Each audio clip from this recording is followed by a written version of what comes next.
ప్రయాణ కాలంలో వెడుతున్నప్పుడు మీకు ఏదైనా ప్రమాదము జరగవలసి ఉన్నది అనుకోండి, గ్రహరీత్యా, అప్పుడు యాక్సిడెంట్ అంటారు. ప్రమాదం జరిగి నెత్తురు చిందవలసినటువంటి రోజు గ్రహస్థితిలో వచ్చిందనుకోండి, అప్పుడు మీరు హనుమానం జనాసూను వాయుపుత్రో మహాబల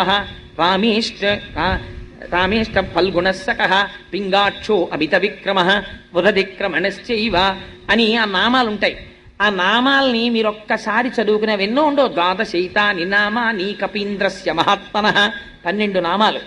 12 నామాలు చదివి మీరు వెళ్ళారనుకోండి, ఆ రోజు మీకు ఏ చెయ్యి తెగిపోవడమో, కాలు తెగిపోవడమో, తల పగిలిపోవడమో అయిపోయి నెత్తురు వరదలై కింద పడిపోయి స్పృహలేని స్థితిలో ప్రాణాపాయమునకు వెళ్ళవలసిన వాణ్ణి స్వామి ఏం చేస్తారో తెలుసా అండి? మీరు బస్సు ఎక్కుతూ ఉండగా పైకి లేచిన ఏ రేకో కాలుకు తగిలి ఒక్క నెత్తురు బొట్టు కారి వదిలిపెట్టేస్తారు. జరగదా? జరుగుతుంది.